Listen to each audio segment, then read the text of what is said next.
Vicente, ikaw nga. Ngunit ano nga yung ginagawa rito? Tinapon ako ni Fabiola sa mundong ito. Taga-Fontesia ka rin? Vicente! Kasmir, tulungan natin siya.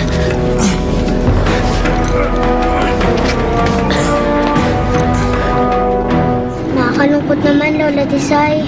Kung kailan nakita natin si Ate Grasilda, kailangan pa nila magpaalam ulit. Alam mo, pabayaan na lang natin sila, okay? Gusto nila mag-solo eh. Ikaw naman kasi, Eric. Ang kupad-kupad mo kung kumilos. Ayan, naunahan ka tuloy yung Kasmir na yon. Oo nga, Kuya Eric. Kung bang sinabi mo na kay Ate Grasilda na mahal mo na siya, edi happy ending na sana kayo. Mabuti nga, wala pa ako nasabi sa kanya eh. Tsaka nakita niyo naman, di ba? Nakita niyo kung gano'n siya ka-inlove doon sa Kasmir na yon. Mas pinili niya pa yon kaysa... Eh, basta bahala na nga kung saan siya masaya. Kamusta na ang iyong pakiramdam? Mabuti na. Maraming salamat at natagpuan niyo ako. Ano ang nangyari? Bakit ka ipinadala ni Fabiola dito? Dahil sinalahi ko siya.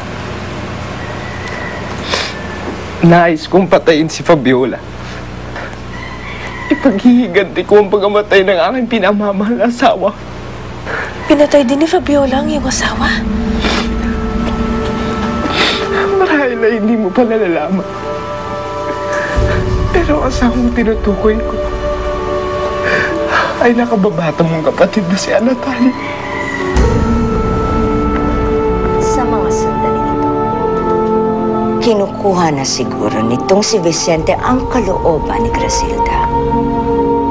Kung tutusin, pwede na siyang sumalakay at patayin ang iyong tagapagligtas.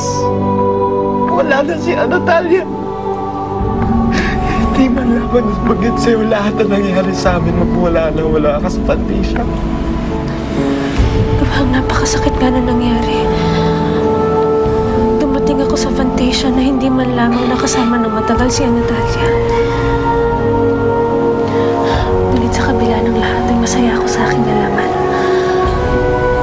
na nagpakasal kayo ng aking kapatid. Natupad din ni Natalia ang isa sa kanyang mga pangarap. Pero hindi kami binigyan ng pagkakataon mong unang isang pamilya gaya ng kanyang lahat. Dahil kay Fabiola! Hindi man lamang natin na ipagtanggol si Natalia. Oo naman ang aking kapatid. Ngunit, dahil gusto kong unti-untiin ni Vicente ang pagpatay kay Grasilda, nais kong ipalasap sa kanya ang puti ng aking puot. Wala kang awa. Wala kang kasing sama! Hindi na matatakasan ni Grasilda ang kanyang kapalaran. Taman tayo sa pangil ng taong daga.